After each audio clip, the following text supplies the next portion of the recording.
Hello guys, this is the Smart Couple. Welcome once again to the Relationship Hub. Today, we are going to be having a conversation that might shake some tables and even some beds. We are talking about signs of a dying marriage. There's so many things that goes on in marriages that lead to that moment that we don't want. Many a times those things don't happen overnight. It's an issue, or there are issues that have stayed in the marriage and clutched onto the marriage over periods of time, that one day, one more last thing happens, one final straw happens that brings the whole marriage down. And today we're going to be exploring some of those signs so that you can look at your marriage and take precaution before it is too late. So, we have a brief but important announcement to make. Watch your screen for it. Want to thrive in relationship? Then join Relationship Hub Global Family. Real talk, real love, real life. Join now. Let's dig into signs of a dying marriage. Let's go. Wow, that was a good one.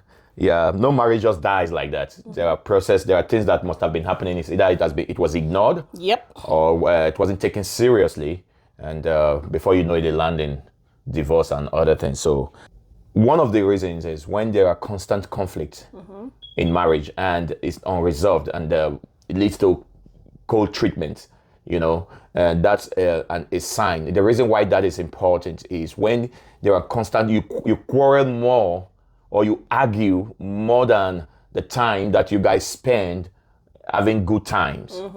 Today you quarrel more than, sometimes some people quarrel 5 times, 6 times in a day. Everything they argue about it.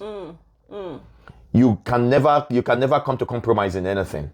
So that's a sign that this marriage is going somewhere different from where you intentionally, or where you originally intended to go.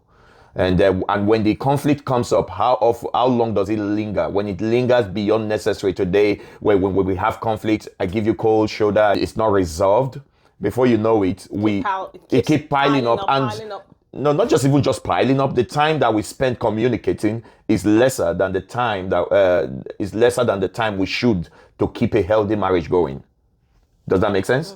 So when you constantly have misunderstanding, always arguing over every little thing, that is a sign that the marriage is going somewhere you did not intend.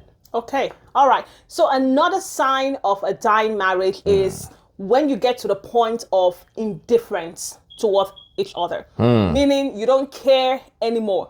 You don't even care about an argument. Like, you don't even want to argue. You're just like, whatever makes you happy. Many times, some people confuse this as, oh, okay, there's peace. She doesn't question me, or he doesn't question me. I go and come as I please. I do what I want. Oh, things are going okay. No, things are not going okay.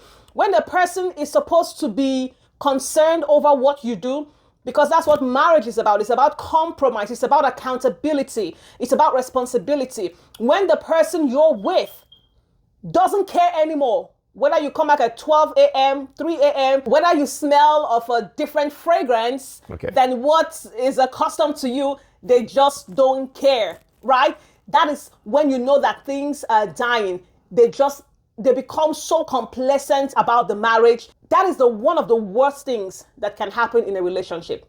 When you get to the point of, I don't care, or I'm going out, don't wait up for me. Okay, I'm going to hang out with my friends. Okay, when will you be? They won't even ask you when will you be back, because they don't care anymore. If you'll notice that you're in that place, it's time to pause and just begin to reanalyze the reasons why you're behaving that way, and begin to put things together before it gets too late. Yeah.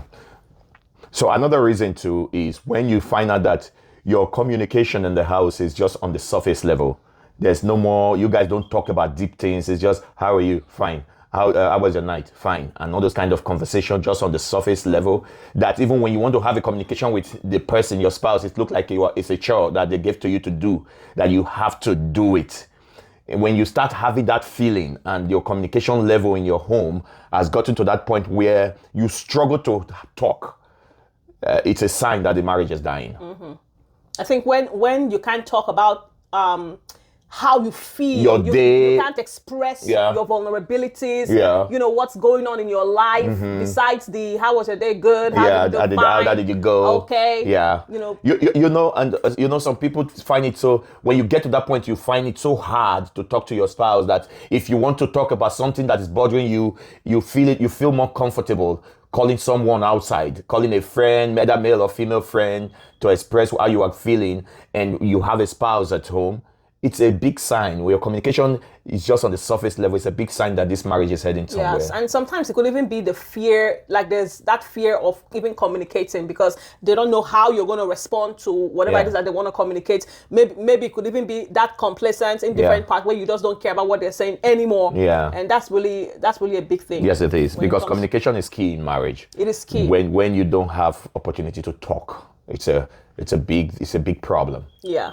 All right. So another way to know that your marriage is slowly sliding down the slippery slope is when you become colleagues at home. Wow. When you become colleagues at home, instead of intimate partners, you become roomies, you become colleagues. You do things together, but not in unity. You have to, you know, things are just on a schedule because we have to do this. For example, well, you take the kids to school, I pick them back home. Okay, you pay the rent. Oh, I do this. So you just you live together like business partners, but there's no strings attached. Right. No connection. We're just doing this thing together, maybe until the kids grow up, and then we can go our separate ways. Or maybe just, you know, I don't want to do this with anybody, so we'll just stick it out. Since we're not fighting, we'll just keep it where it is. Just be cordial with one another, but you know, we live our lives professionally at home. Yeah, and at that time, there's no more physical or emotional connection. Yes. You guys just sit down. Sometimes, have you seen some spouse watching movies or being in the living room together? This one is on his phone. They are just there, just counting time, like to just like mark record that they were. Yeah, it becomes so mechanical. Yes, there's no physical, emotional touch, things like that. It leads to, I think it's a sign that the marriage is dying. You don't even, you are not compelled, you don't even feel reason to do anything physical or emotional. Like using words of, you look beautiful, I love your outfit, oh God, this is, there's no affection, no passion. No passion. You know, which was actually going to drive me to my next point, which is that the bedroom life becomes really, really mechanical or boring. Mechanical, or does not even become like a anymore. duty. Yeah, okay, it could be a duty, it could be mechanical, you know, it could be that it doesn't even exist. You know, I've not heard of people who've been married, you see them out there looking wonderful together, but they can tell you, oh, for 6 months, nothing has happened. Yeah. You know, but they look wonderful. They're taking the kids, bringing the kids to church. Yeah. They're doing things, you know, you see them together, cheering the kids on their games. They're just, on the outside, a happy family. Yeah. But on the inside, I think once that intimacy, because the reason for sex in marriage, it builds intimacy. It builds that connection. That's why the Bible says, of course, when a man sleeps with a prostitute, he becomes one with her. It intensifies your oneness, so to speak, right? Yeah. And so when that element is removed from a marriage, no matter what, it can't work. Yeah, I think I don't know if I told you of someone who I talked to who was she was telling me that she had not had sex with she had not made love to her husband or for about a year or 2 years. I said, what? So I was wondering, how possible is that? I said, so you guys don't meet at all? He said, we do. He said, but we're not making that. I'm just fulfilling my duty. Duties. I'm just fulfilling my wifely duty. So she's just there, but she's not there.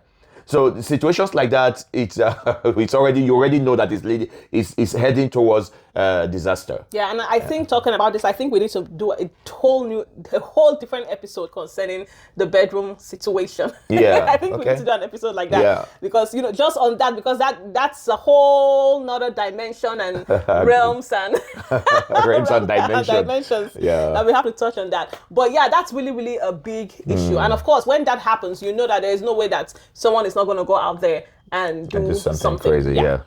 I think another part that we need to talk about is another thing that's so important is when when you've lost trust on your spouse. Yes. When there's no more trust. when there's no trust, love is heading towards the wrong direction. Because there's no way you can love someone, there's no way you can be with someone and when you don't trust the person. You don't trust what he says. You don't trust what he does. You don't trust his motive or his intentions. If he give you something, you are wondering why is he trying to? Has he done something wrong? That's why he's trying to do this. Yes. When you say you are beautiful, you say, so what do you want? Now tell me what is it now you have done? So when you when there's a lack of trust in your marriage, if you observe that, know that the marriage is heading to the wrong direction. Yeah, and beyond knowing that it's heading in the wrong direction, you need to address the reason for that lack of trust. Yes. Why do we have trust issues? Yeah. What has been done in the past? What is going on? And how can I rebuild this trust? Because trust is usually broken by someone. That's true. And so that's true. You have to address the root cause. Yeah. Is it that someone have done something or one of the spouse have done something that broke the trust? Because like I always say, trust is earned. Trust is not a gift. Not a gift. Yeah. Now, so if somebody have done something wrong and it was not addressed, sometimes you think you have let it go, but it's still there. Yeah. So you need to talk. That's why I think in marriage, talking is the lifeline of marriage. Yes, it's the blood. It's the blood. Marriage. Talking, communicating, telling the person how you feel. I was talking to your sister. She was saying something. He said, I know you're going to bring this, and I know you're going to talk, so I'm sorry. He said, somebody like you, that you, in any way, when you feel bad, you say it instantly. You just tell the person how you feel. He said it's easy to get a relationship or to have a good communication on the relationship with someone like you because you say how you feel. Yes. No need of bottling things or putting things together. And then you start getting angry over things, and the person can't understand why are you so angry. Yeah. Yeah. So it's so important to talk. Yes. So address the root cause of what is the cause of that lack of trust, and possibly sometimes, if you feel that you've talked about it, but you are still feeling the same way, it's good to have a counseling session where someone can sit with you guys, talk about it, tell the person how you feel, be vulnerable. Speak. Yeah. Speak. Life and death is in the power of the tongue. Be vulnerable if you really want, if you prefer the marriage. Yeah, and there's something you always say, a closed mouth is a closed destiny. Yeah. A closed mouth is a closed marriage. A closed mouth is a closed everything. So open your mouth and speak. The other party is not a spirit or a prophet or I don't know. That we just know how you're feeling. Get into your mind and he's supposed to know how I feel. He's supposed to understand that what if they don't know, But anyways. I was watching is it one comedy or something? The woman was saying something about the man. He said, "What is this?" The man said, 2. He said, "What is this?" He said, 4. He said, "Are you sure this is 2? This is 4? The man said, "Yeah, I can see it's 4. He said, "So you can see that this is 2, you can see that this is 4, and you can see that I'm hungry." The woman was telling the man, "So you can't see that I'm hungry. I've been with you from morning till noon. You can't see that." The man said, "Just tell me you are hungry. We will park somewhere and How is eat." he supposed to know? Maybe you're watching your weight. How is he supposed to know? He said, "You're supposed to know that I'm hungry, that I've been with you for..." So the man is, "For God's sake, I'm not in you. You should tell me how you feel." So it's so good to talk about what you are going through, how you're feeling, how the thing affected you. It's okay to be vulnerable to your spouse. Yes. Anyways, another way to know that your marriage is slowly declining is when you begin to fantasize or you begin to imagine your life without them. Oh boy. Yes. That is something big. When you begin to notice, you begin to just wonder, what if I had actually married my ex? And what if it's this other person? Or what if it's that celebrity crush? And then every day you're daydreaming about how life would be if this person was no longer in the picture. Your life.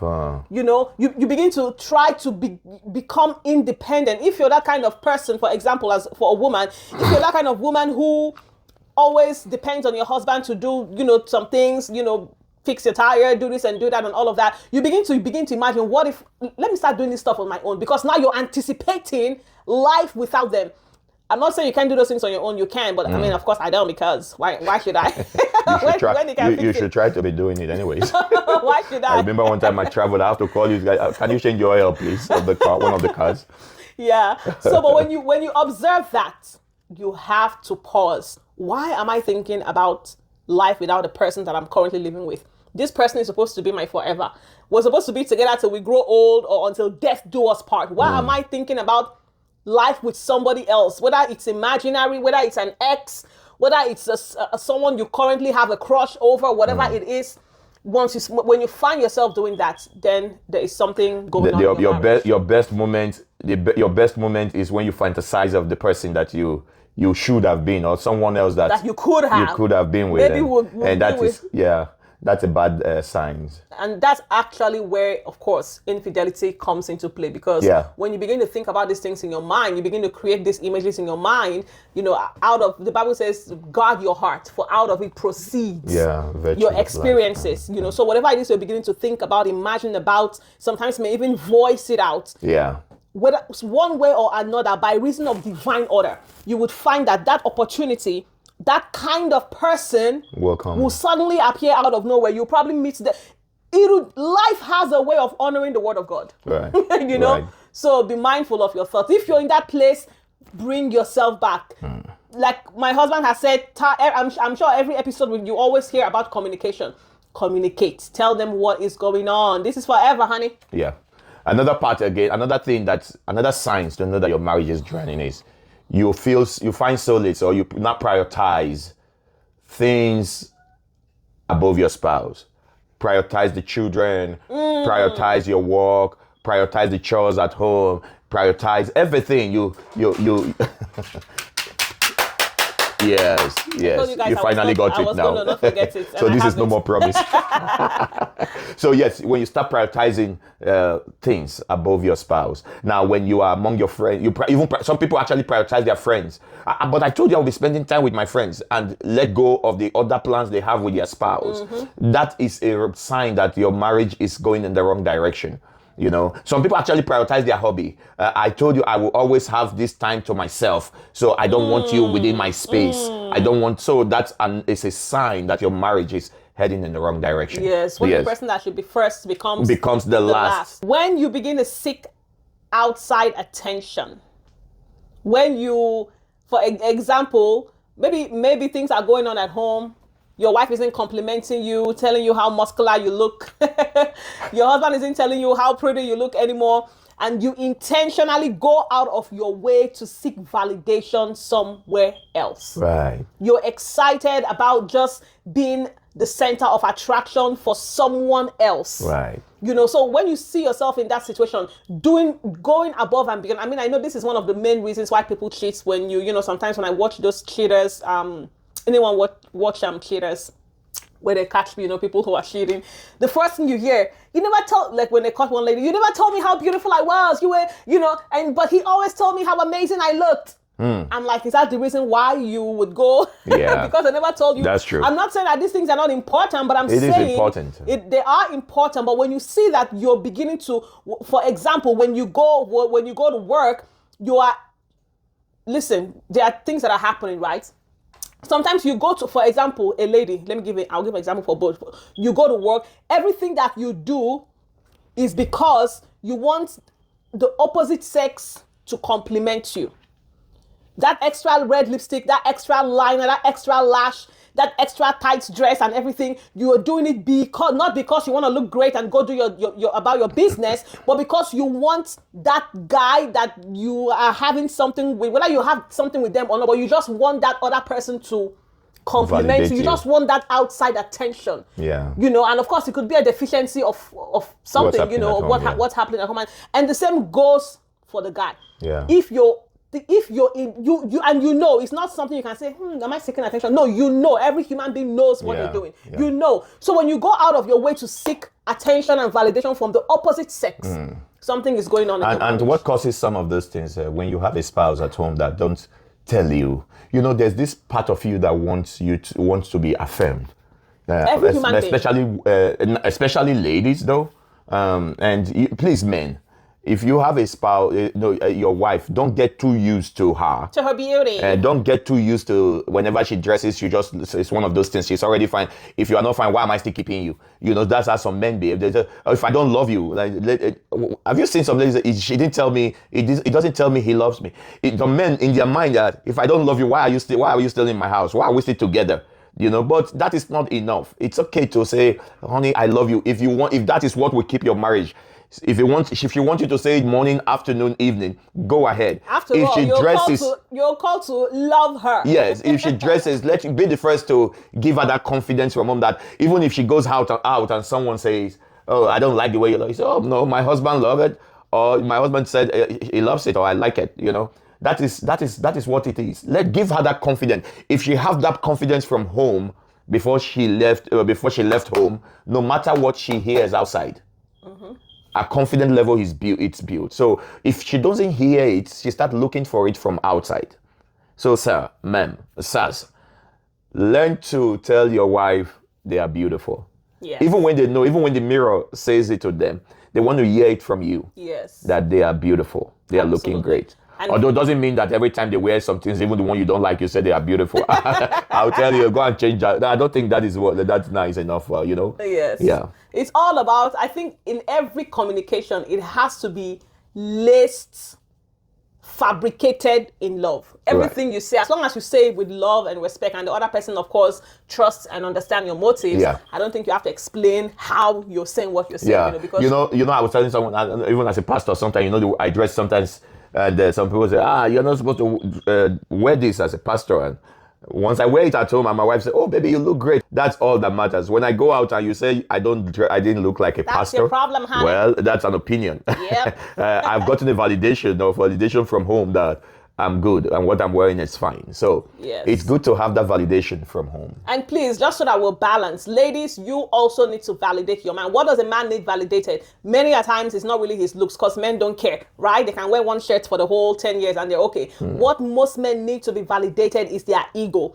They need to know that they're doing a good job. They need to understand that their leadership is being appreciated. Wow. So validate them in that area. Don't always tell them, well, what are you even doing? Just let them know they're doing great. Yeah. There is no crime in excessive validation. Yeah. Nobody ever said, oh, don't praise me too much. Stop it. Nobody's ever going to do this marriage is going to break if you keep praising me like this. Please, I need to do a big oh, if you keep praising me, this marriage is going to break. You keep telling me I'm beautiful. It's going to ruin the marriage. Oh my God, I don't like all this praise. Yeah. Yeah. But yeah. Honestly, it is what it is. What we are saying in essence is that if you start feeling that way, you start observing that you are craving for relationship from the wrong place, from outside instead of your spouse. If you have a spouse that's not complimenting you, then have a conversation about it. Talk about it and just say, honey, I've observed you don't validate me and it's affecting me. And I'm feeling that I'm beginning to crave it from somewhere else. So please, I don't want anything to come between us. Absolutely. All right, guys, that's it for today. We hope that you've caught something that has been hiding somewhere in your marriage, and now you can grab it and toss it out the door before it begins to ruin, your marriage. And that's that. So. But when I wore this today, you didn't say I was looking nice. I said you look nice now. Oh, you I didn't did? say that is one of your good shirts. Oh, okay. You look nice too. And also, when they compliment you, hear when they complimented you. So you know that they not compliment you. Yeah. Pay attention to You're correct. I will pay attention. All right. That's that. See y'all, folks.